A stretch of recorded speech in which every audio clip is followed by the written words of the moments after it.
A very good morning, everyone. Thank you so much for joining IHR Australia's webinar series, Decoding Psychosocial Risks in the Workplace. I will be your host for today. I'm the content producer here at IHR Australia. My name is Manasa Visakai. I'm really looking forward to the conversation I'm going to have with our expert, John Brennan.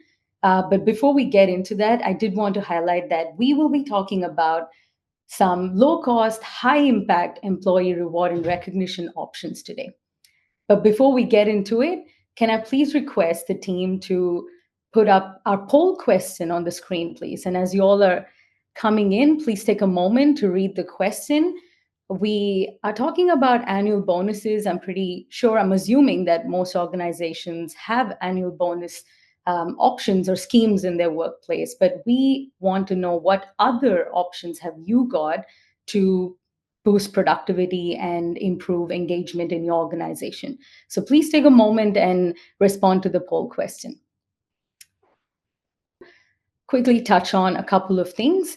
Today's webinar is being recorded, so all the attendees who are joining us today or have registered will receive a link to the webinar within the next couple of days. We've also got an interesting live Q&A section towards the end of the webinar, so you can bring forth your pressing questions to our expert, and John would be more than happy to answer as many as we possibly can. Wonderful. And can we move on to the next slide and look at the agenda for today? Thank you. As you can see, we're going to start off by looking at understanding what rewards versus recognition is. They both have different definitions. So we're going to start off by establishing what it truly means to reward and recognize your employees. We're also going to be talking about the psychological impact it has when employees are not rewarded or recognized in the way that truly motivates them. We also have an interesting role play scenario. So we've got two of our professional actors putting out a very, very relatable and important role play that we can all take away a lot from today. And then following that, we're going to be touching on some informal recognition schemes and the influence it can have on your employees. And we're going to be concluding with how to establish a culture of recognition and appreciation within the team. As you can also see, we've got our YouTube channel, which is IHR Oz, where you can learn a lot about the legal obligations that's involved for employers. We won't be touching on to a great detail today, but for anyone who's keen, please to go on our YouTube channel. We've got all the previous webinars where we've talked about the legal obligations to a great detail. So it'll be really a great starting point for anyone who's keen. I've covered all the nitty-gritties around the webinar. I'm ready to invite our our guest for today. I'm the host. So we've got John Brennan, our Chief Executive Officer. Thank you, John, for joining us. Hello, Manasa. How are you? I'm doing great. How are you doing? I'm excellent, thank you. Another beautiful sunny day in Melbourne. I've been very careful to sort of keep the external sound down because the sound of the pouring rain might distract from the sound quality. Tell me about it. I've been wanting to ride my bike for ages now, but just Melbourne wouldn't let me. Well, John, thank you once again for joining me today. This is the second time we're working together, collaborating on another psychosocial risk that needs our focus. And we've got poor reward and recognition. And I know you're quite passionate about this topic. So I'm going to jump straight into it. Can you take us through what it means to reward your employee? Let's start off with reward, and then I'll bring us back to recognition. Yeah. So first off, let's kind of get I'll call it the definitional stuff out of the way. I often hear the phrase reward and recognition as if it's one single thing. So let's be clear, it's not. Understanding the difference between reward and recognition and applying each in a very deliberate manner, if you do this well, can be like adding jet fuel to employee motivation. So rewards. A reward is something tangible that's given and received, such as a cash bonus, a gift voucher, a holiday, a day off. That of itself seems pretty simple, but the power of a reward is generally is that it's unexpected or unanticipated. And for a reward to be valid and valued, it must be regarded as valid and valued by the giver, but especially the receiver. And we'll spend a bit of time on this. So rewards that feature as part of a performance system, so an annual bonus, they are part of our organisational architecture, but they can sometimes be problematic.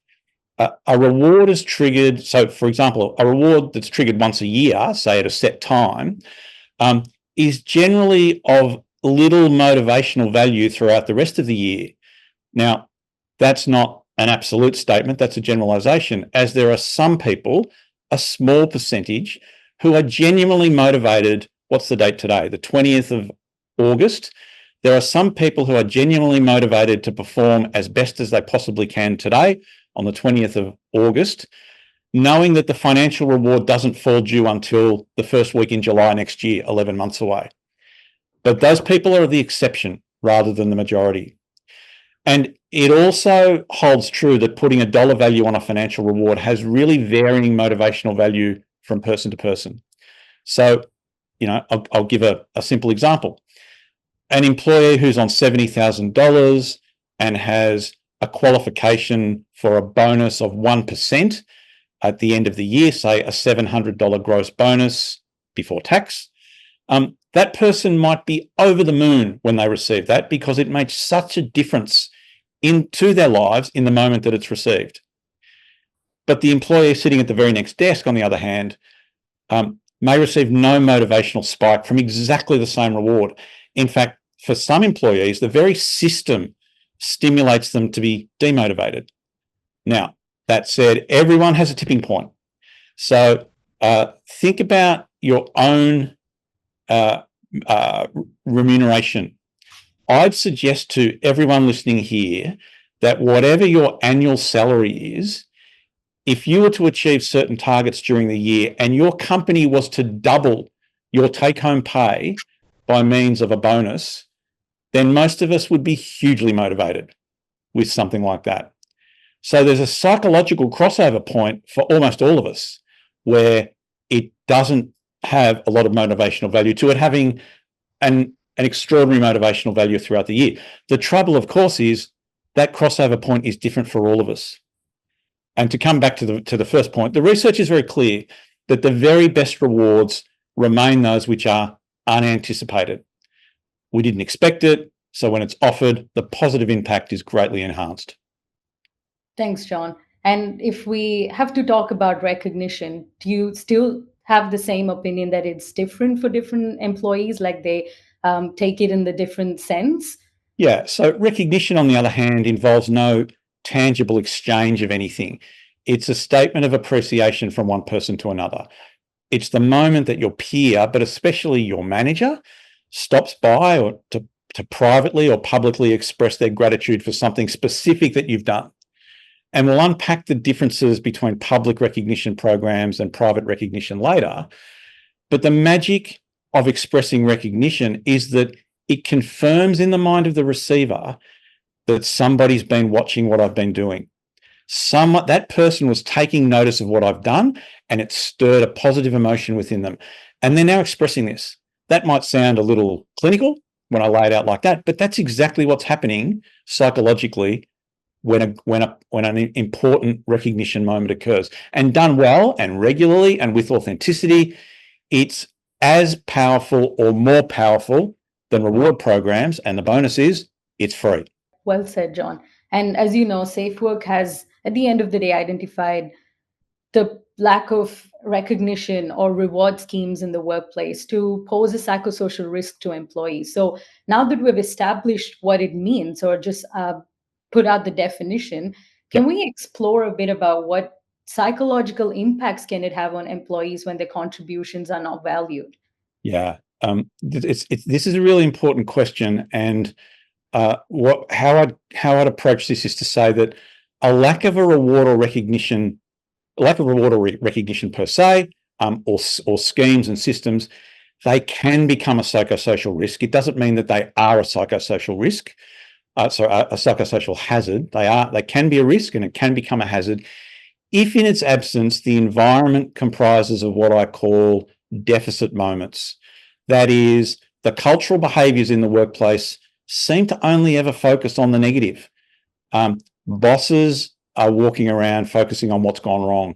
Managers who are wired for deficit find it almost impossible to see what employees are doing well, or who is putting in that special effort to get something achieved. So in workplaces where leaders only seem to focus on task and output, then more task and more output, and measuring activity and productivity, the perception is that they're looking to find fault and criticize, then psychological damage can occur. And this is why having good quality in the moment recognition is so important. So building on the definitions that I talked about earlier, the absence of recognition has the potential to be far more psychologically damaging than the lack of a reward system. So the absence of appropriate recognition in combination with other known psychosocial risk factors is likely to present a problem. And so the antidote, on the other hand, to any organizational sort of set of cultural problems is not simply to launch a recognition program. That is, if you're going to intervene and you're going to do something, put it in place across a range of interventions. And the interventions are often the other side of what's listed in the Safe Work Australia checklist of psychosocial risks. Thanks, John. I think I'm going to give you a bit of a break and bring on professional actors. For anyone who's new here, the IHR Australia way is bringing on professional actors who put forth really relatable and important role plays that could happen in workplaces. So today we have Donna and Lucas, and they're going to show us a little bit about what it means to recognize and reward your employees. Donna, Lucas, take it away. Okay. Almost done with this report. Hey, Donna.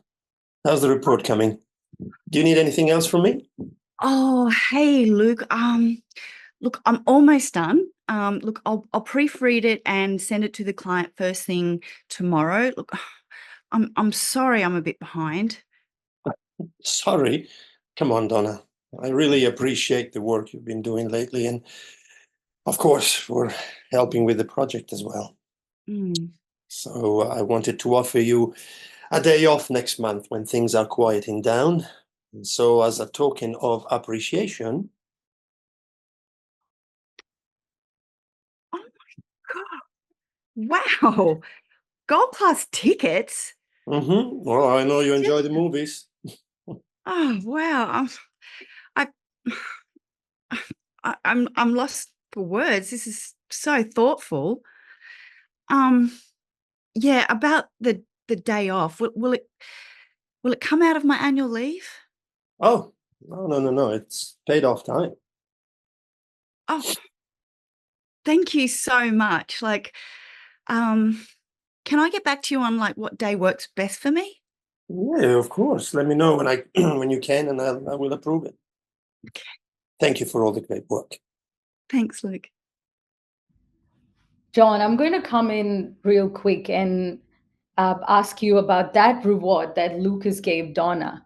That was such a thoughtful gift, don't you think? And what did you think about their overall interaction and Lucas understanding that she enjoys the movies? What's the emphasis of giving a relevant gift, do you think? Yeah, absolutely. So it's an example of the unexpected reward is better than the expected one. And that maps across into making recognition part of everyday management. It's highlighting that a manager is in touch with their staff and is watching what's going on, and that should never be taken for granted. And yeah, the importance of providing a relevant reward, it makes such a difference. There's I guess reward schemes that I've been involved in and I've set up in the past as well, where we might give everyone the same gift voucher or whatever it might be, and that's an efficient way to do these things. But if you can, being able to personalize rewards a little more makes a really big difference. But you have to understand your employees. You have to understand what their likes and their dislikes are. if Lucas was to give Donna a reward that was a balloon ride, for example, and Donna is scared of heights. I know that sounds silly, but that wouldn't be a great reward, and in fact would probably cause her some conflict. So the importance of identifying employee-specific motivational levers and personalised rewards is the very best thing that you can do. Well said, John. I'm going to bring back the actors and just set up the scenario, but this is the next day, and we're going to see what recognition looks like. Good morning, everyone. Thanks for joining me today. Before we get into our agenda for this week, I want to acknowledge Donna. Thank you for helping with the report last night. Oh, thanks, Luke. Yeah, I really appreciate this. You deserve the moment, Donna. I also noticed you've stepped in to help Vanessa with her work, and she's very grateful, especially with everything going on with her son in hospital. And I talked to her yesterday, and she sends her heartfelt thanks. Not a problem, Luke. I'm happy to help. I hope her son recovers soon.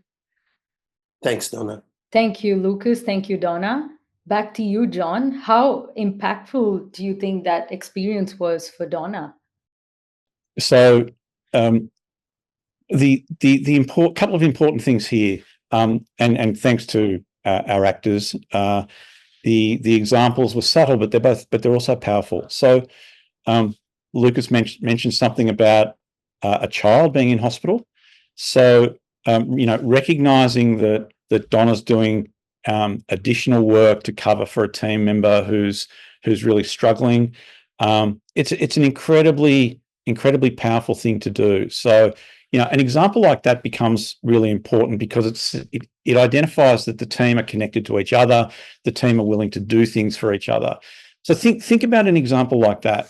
So when one of your team has a child in hospital, it can be the worst experience of your life as a parent. So if you're thinking about what you can do to ease the pressure as an employer or the manager, what could help? Say working from home, some late starts, early finishing, allowing them to attend hospital. We could arrange for dinner to be sent to them, delivered to their house. We could buy flowers. Something that could work really well is to actually buy the child a gift delivered to the child from their mum and dad's workplace. When these things happen, those sort of gestures are remembered by that family forever. Definitely, John. And I think the role play highlighted a very important thing to me, which is the power of informal recognitions as well. As much as formal recognitions have their place, there's also the informal recognitions that have a major influence within organizations and on the employee. Can you talk us through a bit about that? Yeah, in terms of understanding our leadership shadow and creating a constructive culture, informal recognition is just about the most important thing that can happen. Regular positive reinforcement is like rocket fuel. And in workplaces today, things can be tough. It can be difficult to find that motivation each day. Now, what I'd say, and Lucas did a really good job of this, be careful never to confuse positive reinforcement with flattery. Flattery is a lazy and cynical thing to do. Flattery involves pointing out somebody's attributes, not talking about the behaviours, not talking about the contribution that they've done. Flattery is something that can in the mind of the receiver can say, well, the person who's just said that is looking at one of my attributes here. They're not actually focusing on what I've done. Have they not even noticed what I've done? Now, the problem with all of that is sometimes flattery actually works, but it doesn't mean that it's right. So psychological safety peaks when an employee knows that their manager is noticing their work, not simply the accuracy or the number of widgets an hour or the effort that they make, the care and attention they take, and being a good teammate, realising that we all have days where we can't operate at peak performance and making subtle adjustments so that person can get through the day. That sense of knowing someone, especially your boss, has got your back, has the power to unlock motivation in ways that can never be fully understood if you've never been lucky enough to experience it. I know I've been fortunate enough to work in teams where, and probably the language is a bit inappropriate, but we'd metaphorically take a bullet for each other.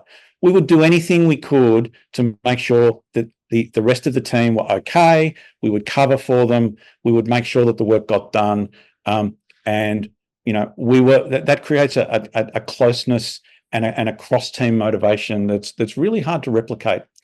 But it can only work at our optimum when we really get to know each other. And increasingly, we've got people in workplaces who refuse to share too much about themselves, their lives, their passions, or even their family situation. So if you're a leader of the team, it's incumbent upon you to do what you can to understand the personal circumstances of your team members so that you can actually be of help when need arises.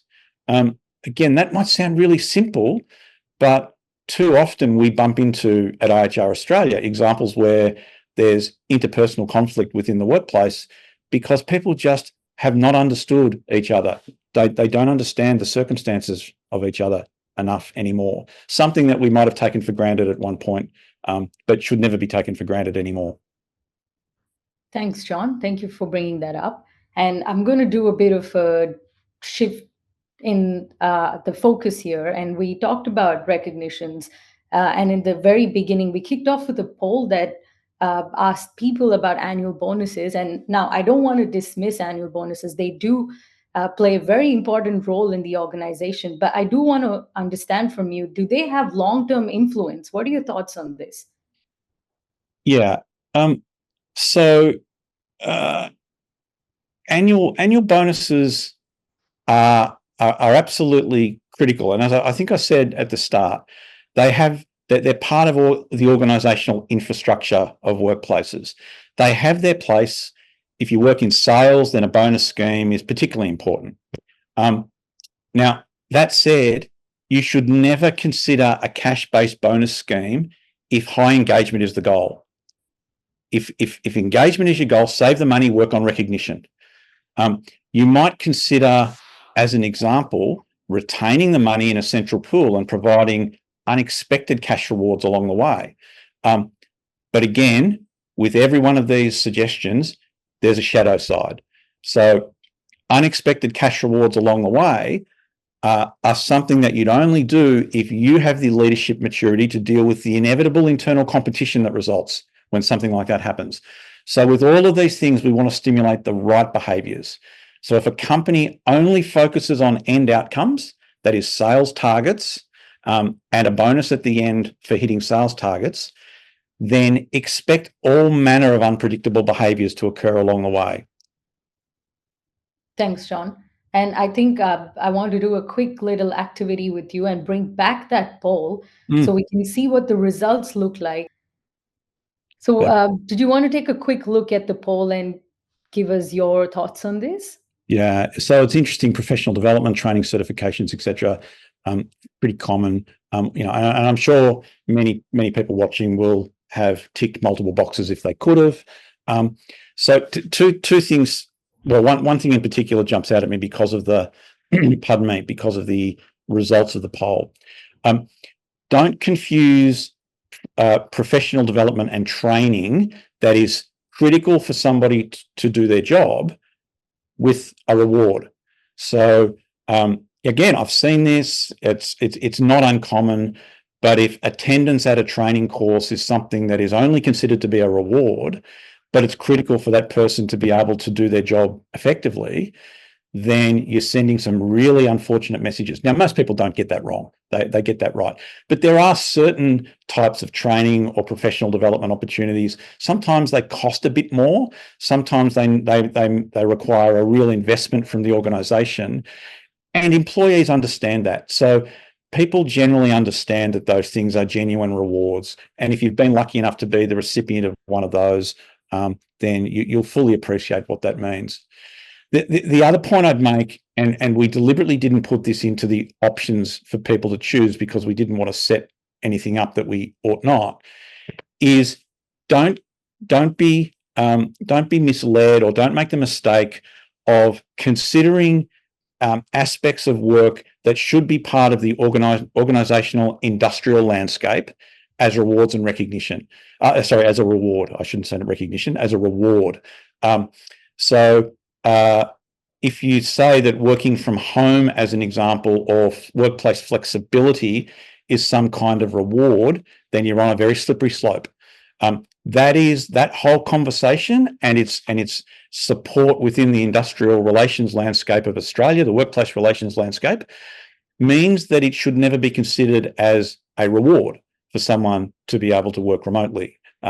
That's simply part of the way you make your organizational compact with your employees. So be careful about the things that we might inadvertently think of as rewards when in fact they should be part of your organizational industrial architecture. Well said, John. And before we jump into our final question, I did want to highlight that the Q&A box at the bottom is open. So all the attendees, if you've got questions, please do start filling them in, because in about 5 to 10 minutes, we're going to jump into the live Q&A section where you can ask John a question that you have. Well, John, back to you again. Yep. This final question from me is about establishing a culture of appreciation and recognition within the workplace. So culture plays a big part. So can you talk us about the importance of culture and that appreciation within workplaces, please? Yeah. And we'll touch on formal versus informal recognition schemes as we deal with this. So in a sense, there's no magic formula to this. It's something that all of us present here can start today. And let me set a task for people who are confident enough, or I will say brave enough, but try, when you log off the webinar, try this. Observe something in your workplace that someone is doing well. They're doing it diligently. It might not be something that they're doing out of the ordinary, but it's something that just demonstrates their commitment. First of all, let them know that you are watching, and let them know that you are grateful and that you appreciate what they did and how important it is for the functioning of the team, the results that we get. A positive recognition of something that somebody is doing has an extraordinary impact. So now some people will feel a bit embarrassed about that. They might, and if this is not something normal, then they might be, oh, hang on, why is this person suddenly kind of saying this to me when that's never come up before? Get past that. It's one of these things that starts, and the behaviours can embed themselves over time. So if you're one of the many who've become wired for deficit, you owe it to yourself to learn the discipline of positive recognition, because the secret of providing positive recognition is that you, as the person who's doing it, will actually feel so much better for doing it, regardless of what the recipient feels. And if you keep doing it, very quickly, you rewire your brain to start seeing surplus rather than deficit all the time. So now, a quick word on formal versus informal recognition schemes. I've focused on informal recognition a lot so far, and I do that because it doesn't cost anything to do, but it's culturally something that can fall between the cracks. Formal recognition includes things like Employee of the Month or similar. Some businesses link this to recognising behaviours that live the values in the organisation. Never underestimate the power of those as well. They're hugely important. Now, in Australian culture, these type of formal recognition programs sometimes get a bad rap. Some people say that they're contrived, they're corny, but you know who says that? It's almost always the people who've never been formally recognised. I had the experience once where my HR team introduced a formal recognition scheme into a business that had traditionally had some pretty poor behaviours, and I think we were working on a range of interventions to try and address a culture that needed improvement. Managers were wired for deficit. Cynicism and sarcasm could be heard around the floor.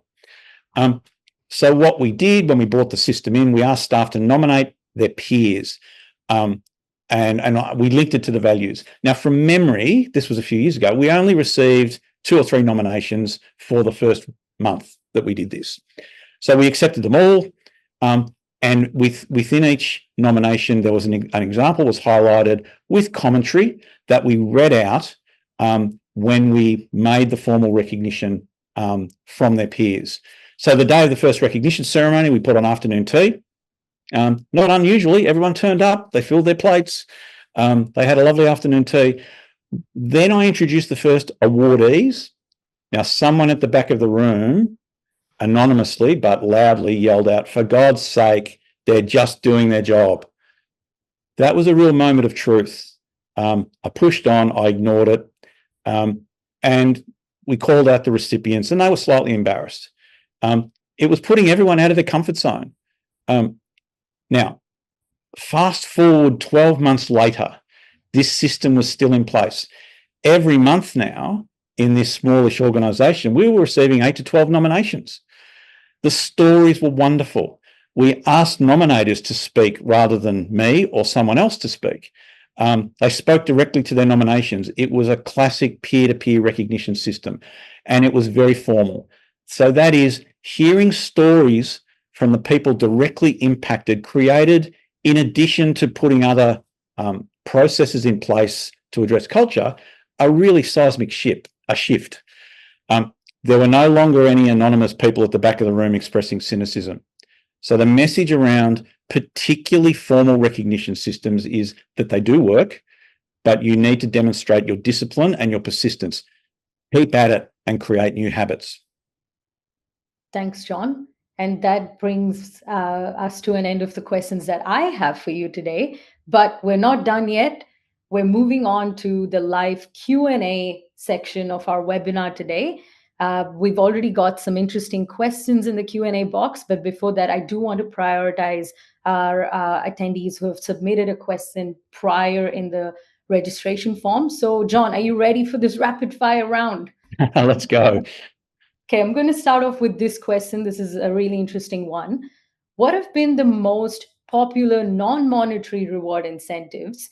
Have you found any that simply do not work? Okay, do not work. Let me start with the do not work, and an admission here, because I've done plenty of things over the years that haven't worked. Here's one: enshrining reward systems into your enterprise agreement does not work. 20 years ago, I was regularly trying to do this, and I kept making this mistake. The moment your reward system is embedded into an EA, it's no longer perceived as a reward. It very quickly becomes perceived as an entitlement. And when someone doesn't qualify for that reward, the psychological reaction is more often than less often that they've had an entitlement withheld from them. The other aspect around what doesn't work is waiting too long between observing a behaviour and passing on the recognition.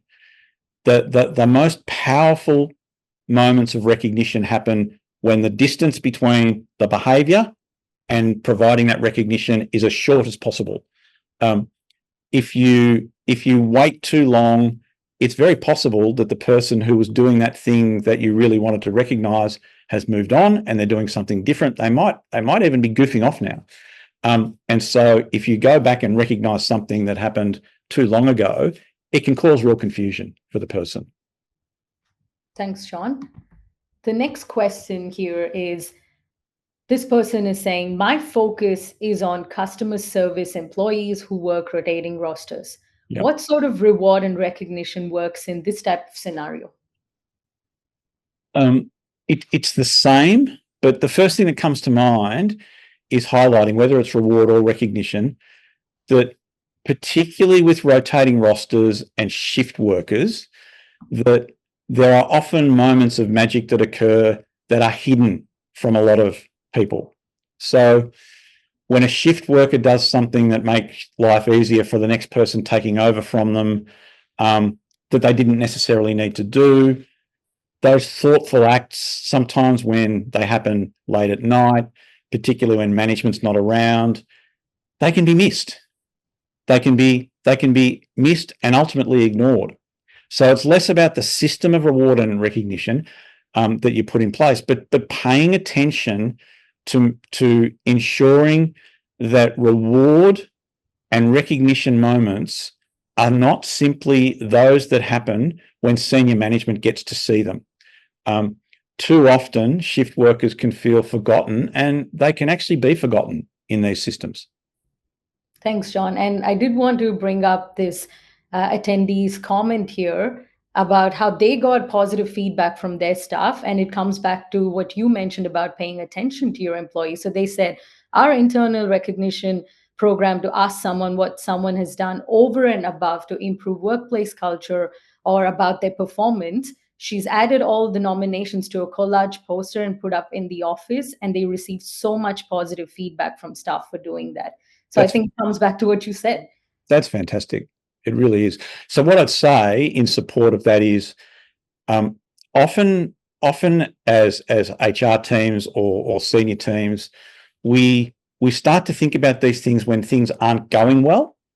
How do we address the problem that we've got? Now that's an okay place to start. But the thing to focus on with reward and recognition is not simply about the things that you don't want to see. That just continues to wire us for deficit. Regardless of how your organization's tracking, think about the cultural behaviors that you want to see. So the things that you want to see, make sure your systems are recognizing those things or rewarding those things. And that's a terrific example. Well said, John. Yep. And we've got another question here from an attendee who works in a not-for-profit organization, and they're mentioning that it makes it difficult for them to offer rewards. Do you have any suggestions? Yes, in a sense. This is why I think it's really important to disconnect reward from recognition. Reward is something that you don't necessarily need to do, and it becomes even more highlighted or exaggerated in a not-for-profit or a charity environment where the budgets are incredibly tight. It's sometimes it's simply not possible to provide rewards that require you to spend money on something, and that's why in these type of environments, invest much more heavily on recognition. Make sure that the recognition is constant, is well entrenched, it's formal and it's informal. Don't beat yourself up too much if you can't put in place a system of reward in a not-for-profit environment. People get it. People will understand that. But often what happens is that the feedback that comes back through the system is framed around rewards, when in fact the real issue is about the lack of recognition. So start there. Great. Thanks, John. The next question I have for you is, what do you think about staff surveys to gather feedback on what rewards are meaningful to staff members? Again, though, think about the culture that you're trying to create, and with every intervention that you want to put in place, think about the unintended consequences of doing things. So a staff survey seeking examples may seem a very well-intentioned, quite democratic thing to do, and you may get a flood of responses. But what do you do if you can't do any of those things?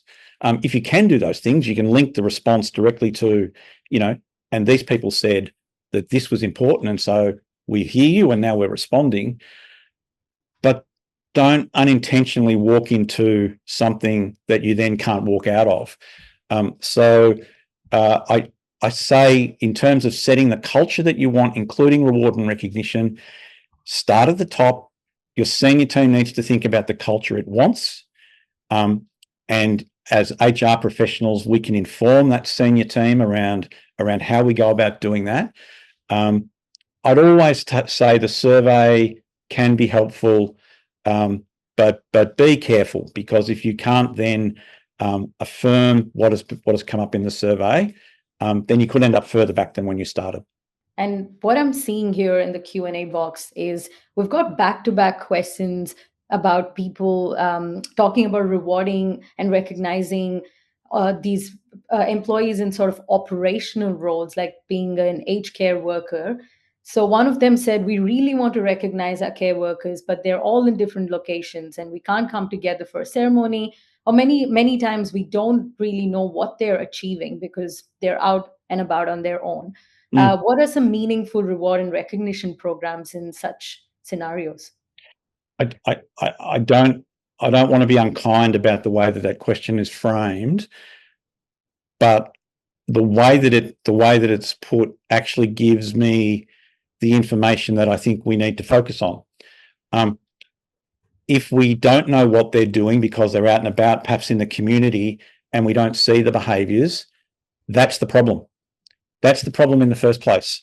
And so before thinking about the reward or recognition schemes, I would encourage some management behaviours to that are focused on maybe, going out with people every so often, getting out there, making the effort to be out in the community or on site. It's a bit like the example we talked about before with shift workers. If senior management are unable to see the behaviours, then they generally don't get rewarded and they don't get recognised. And so what you're then relying on is customer compliments or client compliments, which can again be something important to do, but the effort that you go to go out into the field to observe the behaviours that you're looking for has a really beneficial effect. And so that might, that might be a long conversation to have with senior managers because they're busy, they don't believe it's in their interests. I promise you it's in their interests. It's something that will be noticed and talked about by the workforce, and it connects to what I call the leadership shadow. So as leaders of organisations, the shadow that we leave is very clear and very long. So if you're making the effort to get out there and see what people are doing who are beyond the four walls of the organisation and beyond the gaze, because you want to show appreciation, because you want to see what's working well, not what's working poorly, then that becomes really appreciated. And then you can design what the schemes need to look like, but you've got to collect the data first. Thanks, John. And what about for those organizations who are rewarding and recognizing their employees, but are unable to manage staff expectation, as one of the attendees' question does here? What do you think about that?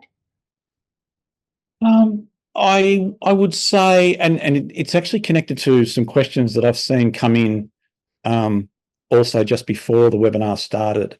Don't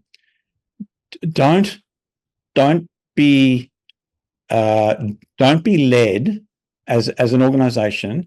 Don't be led by the expectations of others if you're doing what you think is appropriate and well communicated. So in a continuum of employees and expectations, there will always be people who are saying it's never enough. Don't build your systems to cope for the 80% of people who probably won't say a lot, but genuinely appreciate the efforts that you go to. So you'll also get some people who are at the other end of this. No matter what you do, they'll think it's fabulous. At the other end, you'll get some people who will never appreciate what is done. Don't build systems to cater for the people at the extremes. Cater for the people who are the loyal, hardworking, silent majority of employees who turn up every day, do a good job, and genuinely appreciate the systems that they have in place. But never take them for granted. Keep asking questions, but don't ask deficit or not good enough questions. Don't frame it in, oh, what's not working or what else can we do? Frame it in terms of, how is this being received? Be careful about the question you ask, because if you ask a slightly off-key question, you'll get that percentage who are never satisfied, who will jump straight on it, instead of encouraging the people who would really take the time to respond to a well positioned question. Thanks, John. And I think I'm going to wrap it up with just one more question. This one did come to us in the registration form. I did want to touch on it earlier when we talked about how inadequate reward and recognition can pose a psychosocial risk. And a lot of the conversation we've had so far was about how managers or the employers can help mitigate or reduce this risk? What can employees do? Okay. So I'm framing. I'm interpreting that question in the frame of reward and recognition. Yes. Yeah. But it's similar to questions that do pop up, and that is, there's a social commentary that has really taken hold, and you see this on even the HR websites. LinkedIn is full of this these days. The commentary seems to be wrong-footing employers, or saying that it's not enough. And there's a lot of commentary about bad employers and toxic workplaces, and that's really good for drumming up business, particularly from consultants who want to say, this is terrible, but if you hire me, we'll go in and we'll fix that. And employees can exaggerate some of these things as well to try and create a change when in fact there's the change that they're looking for is not there. So what can employees do? Employees can be articulate about modeling also the behaviours that they're looking for from others. So this is not a one-way thing. Recognition is not simply something that your boss does for you and to you. If you want to establish the right culture, the culture of desired behaviours, be the person who starts with the desired behaviours. And you see this so often. And what I'd say there is most employees do this intuitively. Most employees do this well. But I will say most managers also do this pretty well. There's the only commentary that we tend to hear these days is when it's not done well. But it's generally done okay. So first of all, don't beat ourselves up about this stuff. The fact that somebody might have a bad moment doesn't mean that that's the culture of recognition that happens within the organisation. But keep practicing what good looks like, and be really clear and thoughtful about what good looks like. Because if you do that, then you start to rewire for what I call surplus, and you will start seeing things that will prompt you to provide more positive reinforcement and positive feedback. Thanks, John. And I love how the conversation went from the deficit moments to surplus towards the end. And I think that's a good note for us to wrap up today's webinar. Can I please request the team to show us the last slide? John, I know you recommended this book Drive to all the attendees today. Can you quickly talk about why this is such an essential read for anyone who's joined us today? Yeah, it's Drive by Daniel Pink. It's not a new book. It's I think it was released in 2009, so it's about 15 years old. It is, in my experience, the best example of an easy read. It's not an overly large book, but an easy read that deals with all of the subject matter that we've talked about today. It talks about what unlocks motivation. If you don't want to read the book, you can pop Daniel Pink into YouTube or TED Talks, and you'll see some online content around the same. But the book is great. The book is still available. I won't say it's a necessary read, but if you're really looking at exploring more about what good looks like and some unintended consequences of what bad can look like, this book's a really good one. Thanks, John. And thank you to all the attendees who've joined us today, and for everyone who put forth a question that was really interesting. And again, John, it's always a pleasure talking to you and understanding more about the psychosocial risk, getting one step at a time closer to possibly mitigating these risks in the workplace. For everyone who's still on here, please do scan the QR code.